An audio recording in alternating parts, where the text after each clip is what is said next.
皆さんこんにちは。歌舞伎 YouTuber の電脳ハウです。今日は10月歌舞伎座初日に来ました。義経千本桜の当主です。当主狂言楽しみですね。当主狂言なんで、動画を前半後半2本作りますけども、ランキングをそれぞれで言うか、それともまとめて後半にお届けするかまだ決めてません。実際見てから決めようと思います。それでは義経千本桜の世界に浸りましょう。レッツゴー。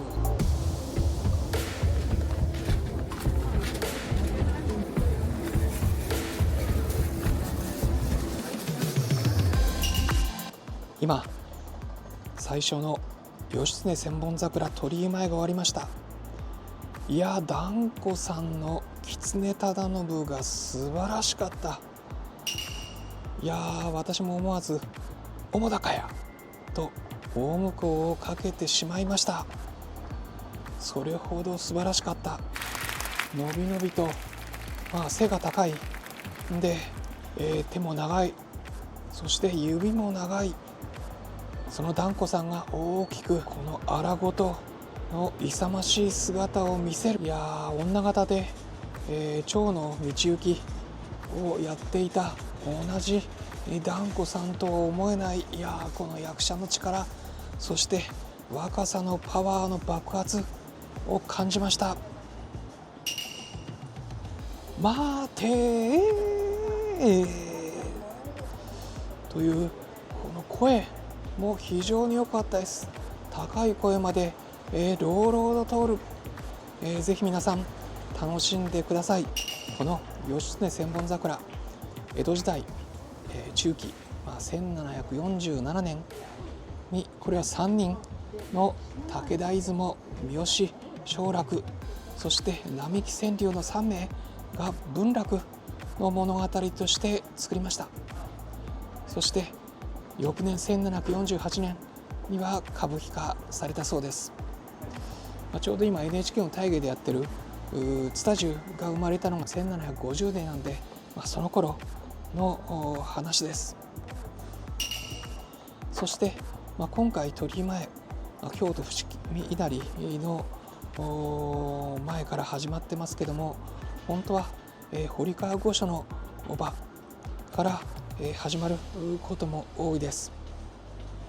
そこで義経が壇ノ浦が終わって京都の堀川御所に帰ってきた。でも頼朝から、の使者が来る。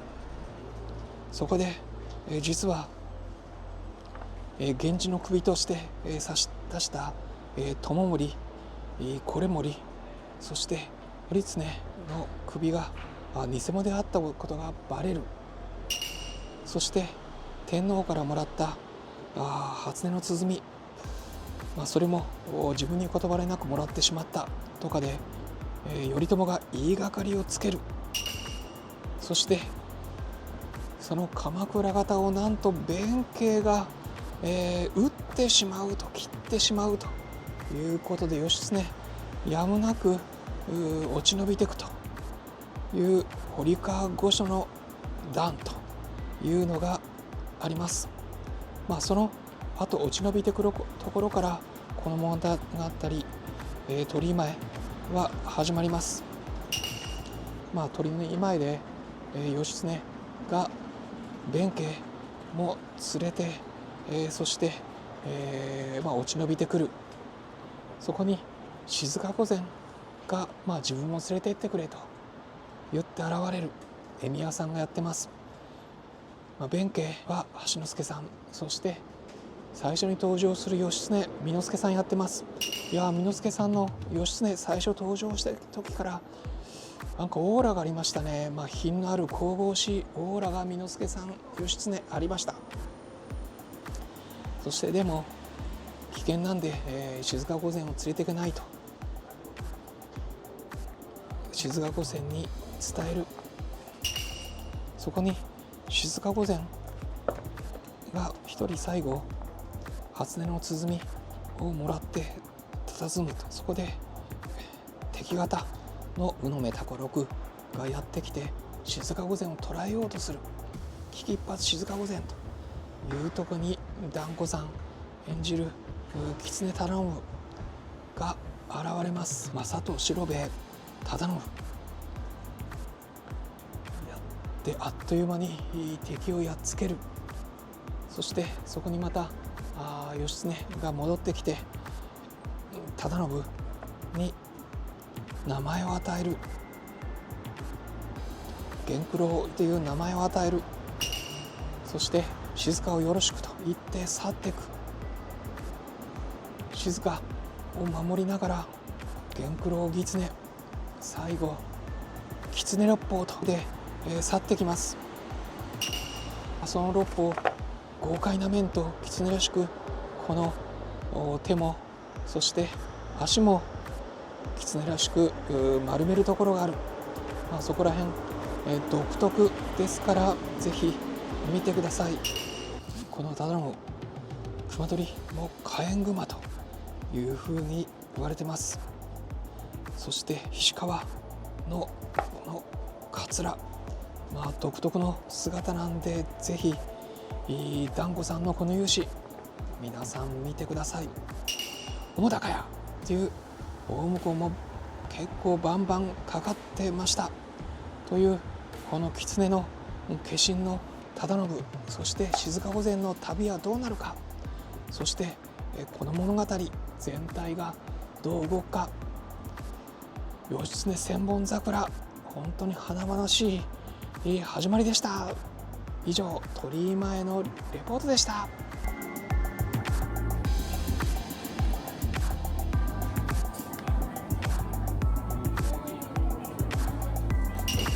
今2幕目都会屋と大物の浦が終わりました。約2時間の隼人さんの圧巻の友森でした。隼人さん友森、目がすごい。有名な最後薙刀を持ちながら岩に登っていく。そして自分に縄を巻きつけて怒りを投げ入れる。巻きつけて怒りを持ち上げるとき、自分が守ってきた安徳帝の方をちらっと見る。そのちらっと見るときのこの眼差しの鋭さ、2回見るんですけど、ぜひこの隼人さんの目力、そして、まさに血走ってるこのランランと光る目を皆さんぜひこのオーペラグラスで、見るといいと思います。隼人さん31歳ということで、仁左衛門さんに、教わったと言ってますけども、若い。この若さで友森やり上げたのは素晴らしいと思います。悲壮感が漂う友森というよりは、義経に対する恨みと、その恨みに基づくパワーが感じられる友森でした。この安徳帝というのは、今回は義経を演じる巳之助さんの息子さんがやってます。息子さんの音くんがやってます。安徳帝、実は、平清盛の次女の娘ですね。次女の建礼門院が高倉天皇と間に作った子供です。その子供を守りたいということで一度は討たれたという友森が、実は都会屋に銀兵となって潜伏していた。で、義経たちがそこに来る。でも義経たちを欺くために、最初に入江湛増と相模の五郎が出てくるんですけども、これは義経を欺くためにわざと銀平の奥さんのお龍を捕まえて、脅すということをしたということをちょっと覚えておいてください。そして友盛に銀平が変身する。襖が開くと、これはまさに銀の冠をかぶって、白い装束の銀平改め平知盛が現れます。そして安徳帝を守って、義経を倒すと海の合戦に飛び出してきます。そして場面は変わって、この海での戦いの場面、お龍は実は助の局であった安徳帝を守る安徳帝のお世話をする助の局だった。そして一緒に安徳帝を見守る。でも途中形勢が不利になって船が沈んで、友盛が敗れてきます。最後友盛がまるで花道を飛び込んでくるように血だらかになって走ってくる。そして源氏方に囲まれるが、なんとか戦う。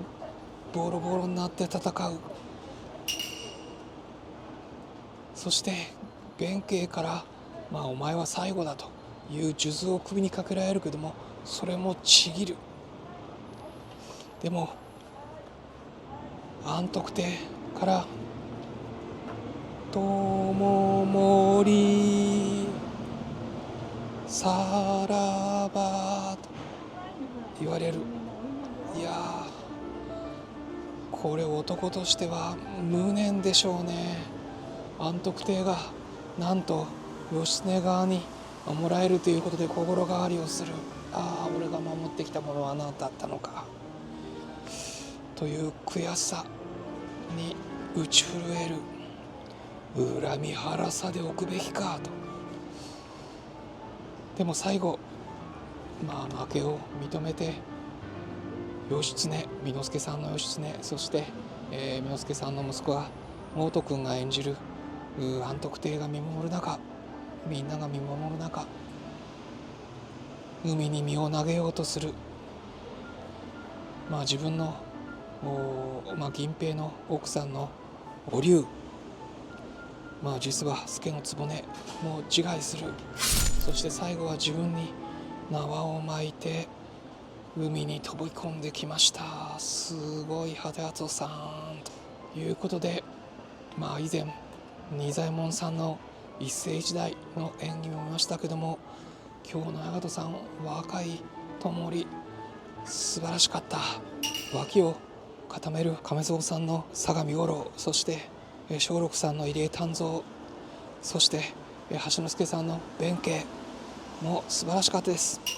ということで東海屋、そして大物の浦でした。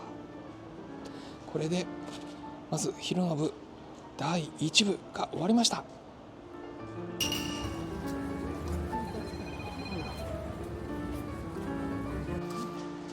今好みとご金を討ち死にが終わりました。好みはこれはいがみの権太を松緑さんがやってます。松緑さん初役だそうです。そしてご金吾はなんと慎吾さんがやってました。女役、女方が多い慎吾さんがこのおご立ち回りをして討ち死にするご金吾をやってました。いやそれぞれ初役ということですけども、その意外性もあってよかったと思います。正直言って松緑さんを少し、演技してるところはあったかな。もう少し、その家族愛のところも出してもよかったかなと思います。最初やっぱりわざと若葉の内子と六代君に優しくしといて、後にこの凄む、でも実は家族思いだというところ、少しその家族思いの部分もう少し愛にあふれてやってもよかったかなと思います。個人の感想です。物語はこれは平小これ森が生きていると、高野山にいると聞いたその妻の若葉の内子と息子の六代君が部下の従者の古今を連れて高野山に行く途中、いがみの権太に会います。吉野で会います。権太、いがみというのは悪い男という意味ですけども、わざと荷物を間違えてで金をゆすり取る。でもこのいがみの権太、松緑さんやってますけども、その女房古銭は、この茶店を切り盛りしてる。いや意外とこの女房の古銭を種之助さんがやってるんですけども、種之助さんは最近女方に挑戦してますね。ちょっと声がいいんですね。声に艶っぽいところもあって、いい味を出していたと思います。そしてその後古今後が、これが源氏方に襲われて討ち死にする。その古今後のこの見事なロープワーク、縄を使った大立ち回りが、見ものです。この古今後の縄を使っての大立ち回りは、この歌舞伎の立ち回りの中でも大掛かりな演出の一つであるということです。というところで、休憩時間がちょっと20分しかないんで、短いコメントでしたけども、好み、そして古今後討ち死にでした。なかなかの好みのところも味わいを出すのがなかなか難しい。どうしても仁左衛門さんのいがみの権太を思い出します。さあ最後古今後討ち死にで、古今後の首を、これは与左衛門、実は権太のお父さんの与左衛門がこの首を、古今後の首を切って持っていった。さあどうなるでしょうか。次が楽しみです。いよいよ寿司屋が楽しみです。それでは行ってみましょう。ということで10月の歌舞伎の YouTube 見てくださってありがとうございます。ぜひいいねをよろしくお願いします。そしてチャンネル登録もよろしくお願いします。よろしければ週一遍、送ってる電脳和風の公式 LINE もご登録ください。毎週情報をお届けします。ということで投手狂言やはりいいですね。本当に今日はおもどか屋のパワーも感じました。でも A、B プログラムが違います。そして役者さんも違います。少しストーリーも違うということで、皆さんの目でぜひ判断ください。ということで10月歌舞伎座からお届けしました。それではまたお会いしましょう。歌舞伎 YouTuber の電脳和風でした。